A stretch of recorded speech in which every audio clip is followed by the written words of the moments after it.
Today, we're going over branding consistency across platforms, the role of graphic design specifically. My name is Greg. I'm with Original 72 Creative, and our co host today, Arena Little at Little Works Indie Media. and I perfected my intro. There we go. Yeah, it was so succinct. I didn't even quite know what to do. All right, so let's jump into it because we actually have a huge list and we might actually need to turn this into a two-part video. Possibly. Yeah, exactly. So our topic, as you said, was brand consistency. And if you don't mind, can I just really sort of like define brand for people and how we're actually talking about only one aspect of it, because I think it's really important, especially for the business owners, to really get a good grasp of what, when someone says you're branding, they actually mean. So typically, Absolutely. great. So typically, we're talking about the graphics today. So that's going to be, and the visuals. Actually, that's not even true. We're talking about the visual branding, and that generally includes typography, logos, things like that. And what branding, I really want everyone to understand, is that branding and brand should actually be infused throughout your entire business systems. So, one guy that I used to know used to talk about how it was what was said about your company when you're not in the room. And it's actually what when you're not in the room and when you are in the room. So, it usually filters the voice and all of the scripting and how you say things and what you say, all of that, it needs to be infused with your brand, your brand personality, and right down to how do people talk to you on the customer service. That's all to do with branding. So if you're hitting all of the points in your visuals, but you're having issues with customer retention, then you sometimes one of the best places to start to look is how is your brand being represented in your day-to-day interactions with those clients and all the touch points that they have there. So it'll be, what is your refund policy? How do you deal with conflict? How do you deal with support? All of those things are going to say something about your company to the person who's experiencing your company from that aspect. All right, I think that's sort of covers what I wanted to say. Do you think I caught that, Greg, or do you want to add anything to that?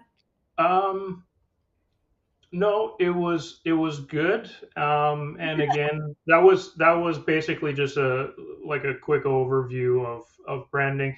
And like you said at the top, you wanted to make that explanation because we're today's topic is more about the graphic design aspect of your brand, but we wanted to make sure that you got the message out there of, the complete branding aspect and what it entails, even though we're only going through, graphic stuff today.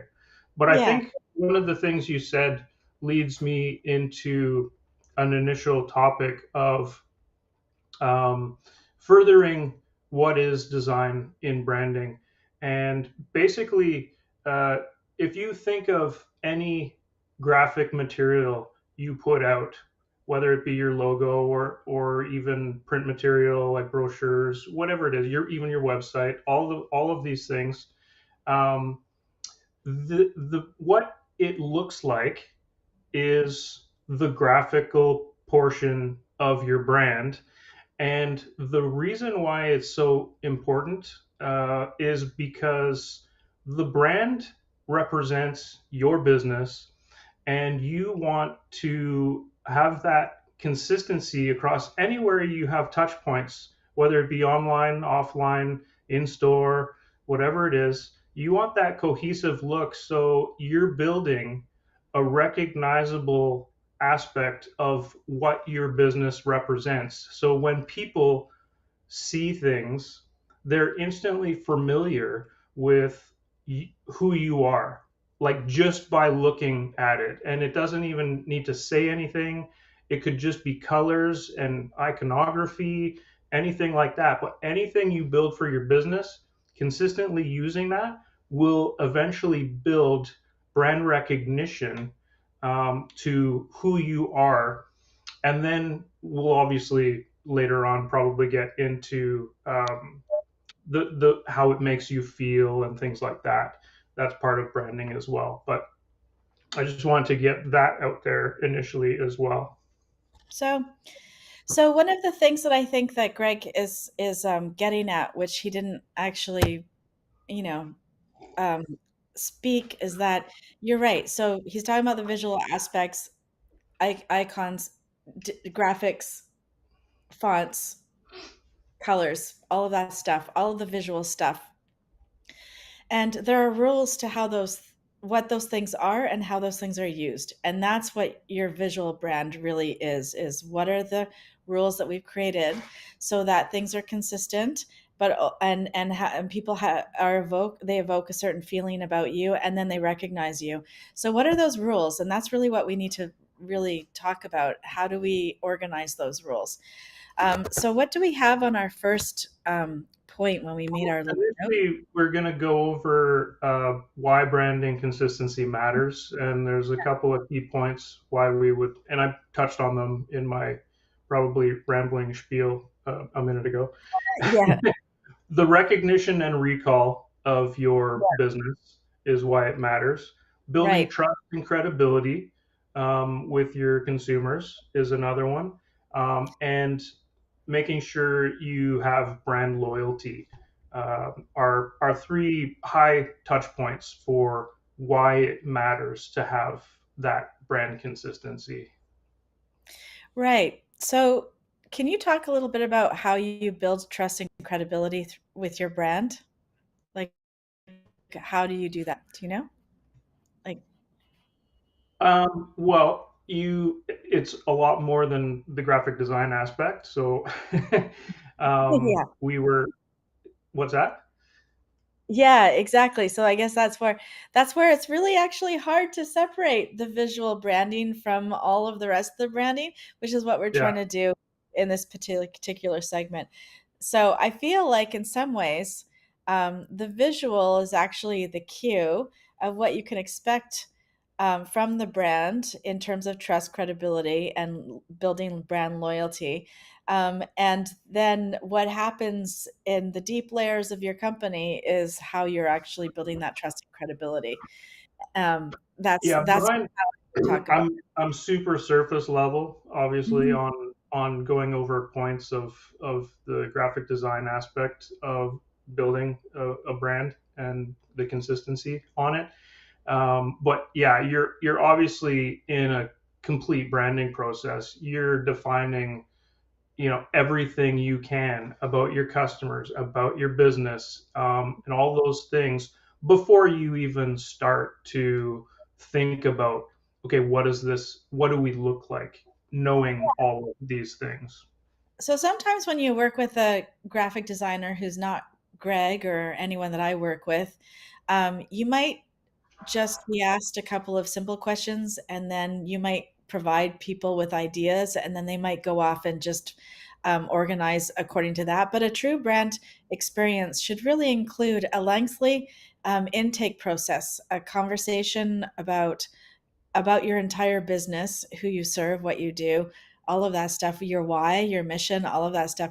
All of that stuff needs to be organized before you really can jump into the visual aspects of brand. So if you're working with somebody who's not doing that, you really want to sort of think about what that, how that, what that is going to um, how that's going to affect the brand visuals that you end up with, like your logo, for example, and if that's actually going to be doing the thing that you think it is, if they don't have all the information. That's one of the things. So, and there's nothing wrong with starting off in business with a simple logo that didn't cost you very much.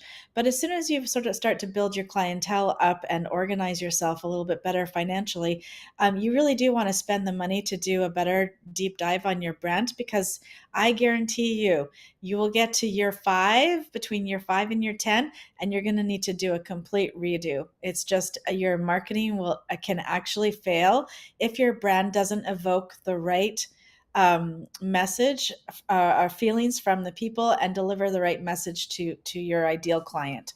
You might be attracting the wrong people based on your logo alone. So that's my word of caution.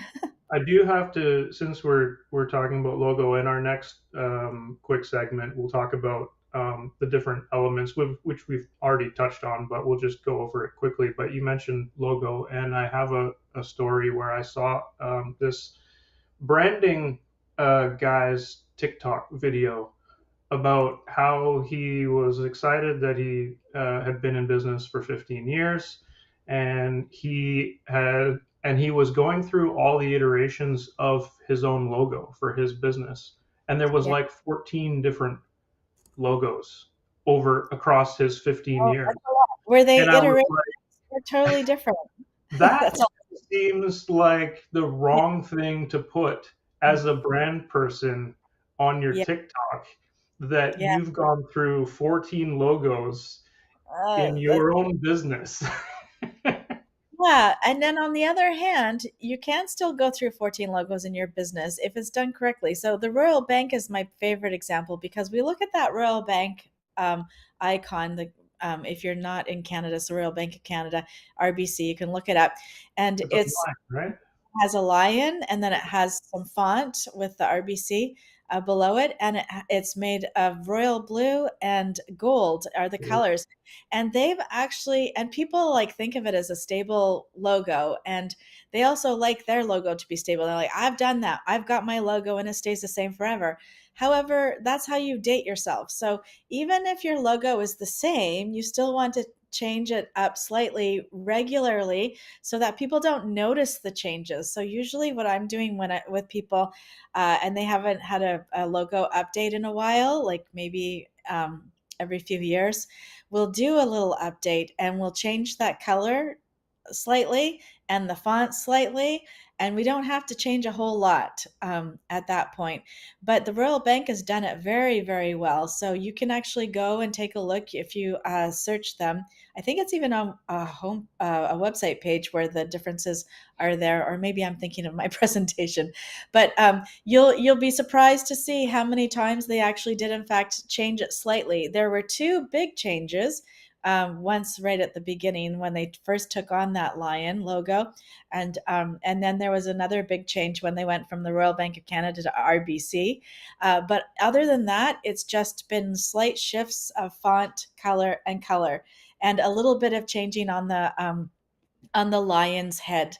You know how much the illustration in itself changes, but not Sometimes enough. to simplify it or Yeah, simplify the exactly. line graphic. Yeah. Yeah, It's a exactly.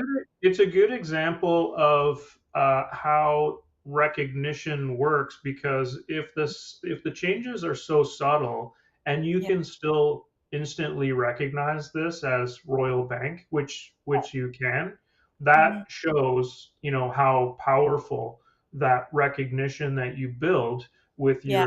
with your branding will work.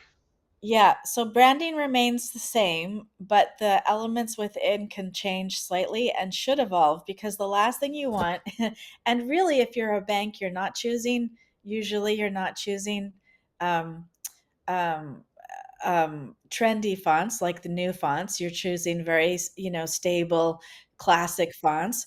But for example, if you have some new font that's in your logo at the moment, and then there was that one font that was really tall and sort of looked hand drawn for a while. It came out maybe about 10 years ago, and everybody was using it in their marketing, and then all of a sudden it stopped. And it's like, you don't want that kind of font. That's a trend. So and you want to update your colors. So, for example, if we're using, I'm just using forest green with the client right now, and the forest green that we wanted to pick one that was actually current rather than the 80s forest green that was really big, because that immediately dates people and makes people think about vintage things.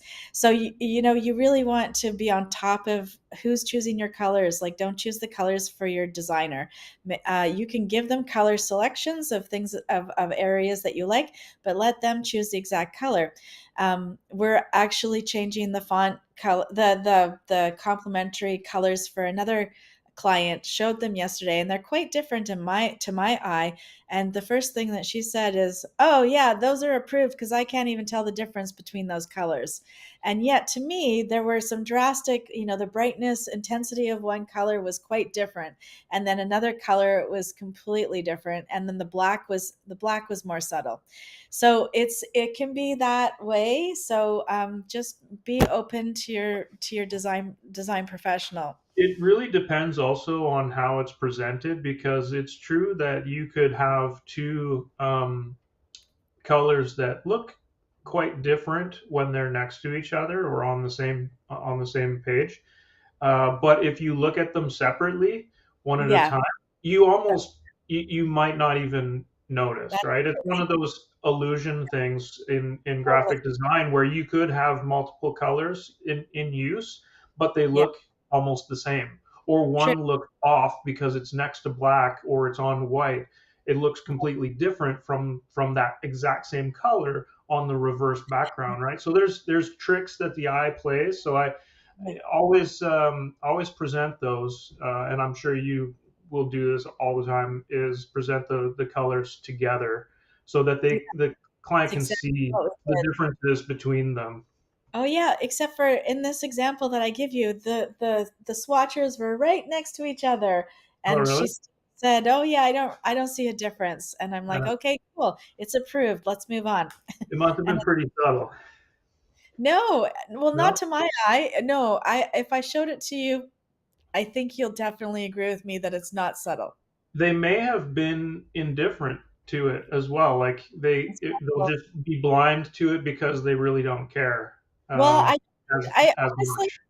yeah, I used to think that, but I actually don't think that anymore. So I really do think that people are taught to see differently. So when you go into detail-oriented careers, I started off in jewelry, so I can actually see things that are really tiny all the time, and other people don't see it. And even when I used to give directions to other people, I would actually draw the little holes on the spot, and they would put the holes in a completely different spot. They just didn't actually see very well.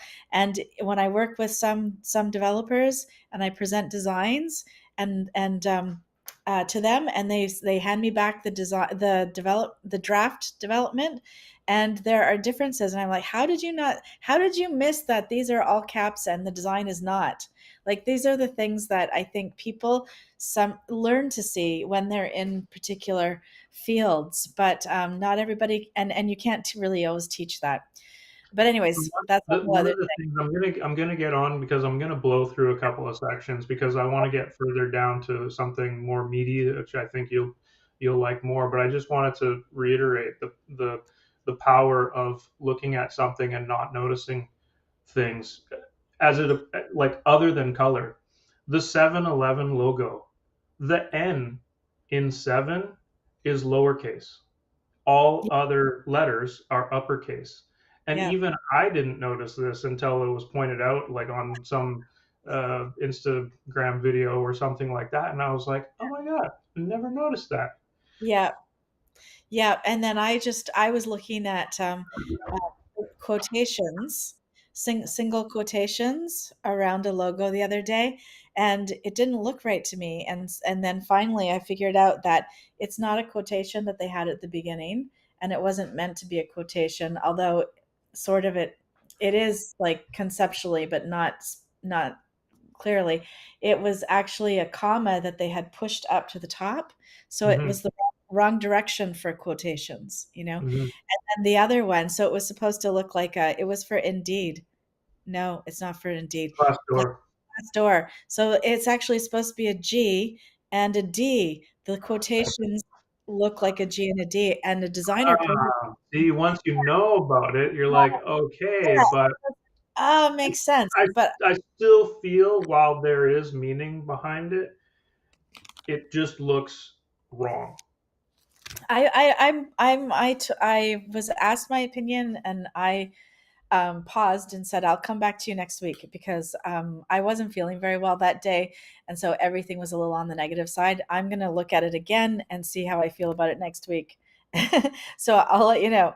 Okay, so let's go quickly through a bunch of stuff here because I don't think we need to talk a lot about it. It's just reiterating what are core design elements of your brand. It's going to be your logo, it's going to be your colors, it's going to be your typography, and it's going to be any imagery or iconography that you use within your branding. All of these make up the design elements of your brand. So So go ahead. we want to talk about, like, the one thing that always confuses my clients is the typography part of it. So that's your fonts, in case you don't know. Yes. And so they'll tell me that their typography is organized, but what they mean is that they've got their typography within their logo organized. But when I talk about typography, I'm usually talking also about accompanying. What do they call that? What's the word I'm looking for? Oh, I can't believe I can't remember the word. So not what's in your logo, but the one that goes with it, that becomes your body content and Your your body title. Yeah. text, yeah, Sorry, what did you yeah, your say? body text or Body text and headline or H tags or um, yeah, title tags that you would use on your website, and then they would also use them in other sort of printed material and other types of digital material. yeah. Um, I think just to Complimentary jump fonts. in, I don't know if small, medium-sized businesses even Yeah, consider yeah, they do. the typography that's used in documents or on their website separate Yeah, from the font yeah. that's in their logo. Yeah, so some of them do actually. I'm kind of always interested in those clients that offer up questions about that. Hmm. I love it when I get documents that are in Google Drive and somebody has organized their brand fonts within that space, or the other place is in emails. Hmm. I actually get a thrill when people actually do that. It's just like, it's like, oh, there's a real attention to detail here, and somebody cares, and it just tells me a lot about the personality of their business when they I do don't that. want to get started on email fonts. No, I don't I know know why it's it's the crap out tricky. of me when people change it to some weird and use background colors or something. Oh my god, it just I don't want to work with those people. Well, we have some educating to do, that's for sure.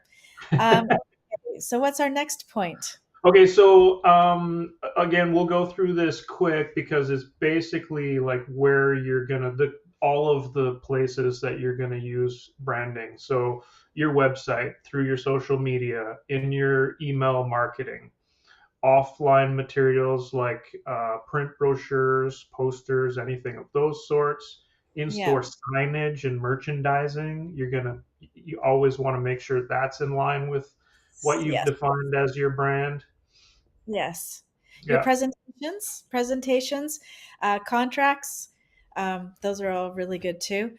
Um, and then oh, am I allowed to move on to another I, thing? I would just say on this point, I would just say that like anything you produce, just be on brand. Whether it's going to be client facing or just internal, just get in the habit of Yeah. having a consistent look, feel, layout that Yeah. is what your business is all about. Yeah, and it's actually fairly easy to do if you're working in Word or Google Drive and other places. You adjust this and your website. You adjust your settings at the global space, and then every document that you start after that is already set up, and so you can't have anyone coming in and mucking about. The only way that when that doesn't work is when you import a Word doc that comes from a client. Then it shifts the font and things like that. Yeah. Okay, so this is the meaty part that I thought you would be more interested in. We got 6 minutes left in the episode to go over it, and it's basically like Ah, yeah. how we maintain. all Yeah. of this. And I know you're probably going to have a lot to talk about a branding style guide, as would I, because I know it helps me immensely when I work with customers building a website or doing anything for them. Is this branding style guide? Do you want to give us a start of what people should see in a branding style guide? Yeah. So first of all, a branding style guide is something it's actually a document that gets built upon. So when you first hopefully get one when you do your logo, you'll have somebody add maybe the complementary fonts and color palettes to your branding guide when they build your website. When you start to work with a social media person, they might, or a communications expert, they might add in the brand voice. And you want to include, basically, it's your Bible, your brand Bible, and it's where you have all of the rules on how people should be discussing you, how they use the logo, all of that stuff, so that there is consistency. And the idea is that if you're siloing your marketing, for example, and you're working with me for something and Greg for something else, you're going to hand off that branding guide to each of us when we start our project. So we'll refer to that and make sure that we are either A, following it, B, adding to it with approval. You know, you always need to approve brand changes, and making sure that it's updated. And I usually review my brand guide annually to make sure that that nothing has changed. For example, with my software company, they have a whole bunch of software logos that go with theirs, and they get obsolete, and then the logo needs to come out of the brand guide, for example. Mhm. There are other things that come up, my international client didn't know at first that the thumbs up sign is actually quite rude in the Middle East. So all of a sudden we had to go through the entire website and make sure no blog articles had the thumbs up sign. We put it in the style guide, no photos with the thumbs up, you know? And so you have everything down in there, and it should be super clear. And if you have any questions about your brand guide, usually the person to ask is the person who added it. So your designer or professional who added that piece, make sure that you understand everything in your brand guide, so that when you're approving things, you're looking at your brand guide too, so that you know, oh, the body copy is supposed to be this font. And sometimes what will happen is if your fonts, complementary fonts, were organized on Adobe, you're not going to get the exact same one on a Google. So you need to establish the Google font equivalent, and then you need to add that to your brand guide. So it's your rule book, it's your playbook, and I oh, refer to it as your brand DNA, oh, that's a good one. your visual DNA Right. is and it gets so granular. It can get so granular. I've seen Yeah. simpler ones where it's just like this is the logo, these are the colors, these are the hex values, the CMYK values. This is Yeah. your font name and suggested sizes you use. You could be very simple, but the Yeah. more detailed you get, the better. And that's where you just get down to the DNA of your brand. And so anybody that has this document will know exactly the rules around how they can either complement your brand in their material, or if you're having a designer build you more stuff, they won't have questions for your team about, oh, how do you use your logo? How do what fonts go together? Like all of these things. Yeah. So Yeah. So that's my brand guide. I'm very passionate about brand guides, and I'm very passionate about having that information there. And when we add anything to a client's brand guide, we deliver the brand guide with the client, with the material, the deliverables in the end. mhm. And then to finalize our topic today with the minute left, there is a digital asset management. There are digital asset management systems that you can use that store all of these assets for your business, your logos, and any iconography or images and things like that. So if you are needing something that you will share regularly with people, you can definitely look into a digital asset management system. where you would be able to store and organize all of these assets you have for your business that would make it easy for you to share with vendors or consultants that you work with. Right on. Does that allow you to, I guess you're telling me, just to get some clarity, when you talk about assets, we're talking about files, and what we could have other, in addition to all of the various logo files which you would be having in your brand guide up there, you could put your fonts up there, because that would be a great one. I always find that's the hardest one to get a hold of from the client. Yeah, If you for sure. Any digital asset, I guess, that you may need to share that Yeah, defines your brand. So fonts, logos, yeah, images, icons, anything that you've accumulated to build your brand. If those digital assets you need to store and give them to people or allow them to download. I mean, a lot of people probably just use like Google Drive or something because you can easily share things, and that's perfectly fine if you don't have a ton of things, but larger businesses may have more assets. And mhm. you can actually, there are digital asset management systems out there that you can use to store and organize all of these things for you if you need to share them on a regular basis with people. Do you have a name for that, for one?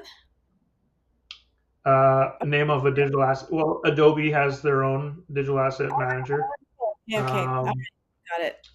Yeah, I'm and off the top of my head, I can't recall, but my blog, which I'll hopefully release later today or tomorrow, will have a couple mentioned in it. Great, terrific. All right, so what's happening next week?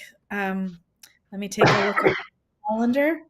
Good I feel, question. It is going to be leveraging AI in marketing. oh, Uh, terrific. Pip hmm, and Phelan.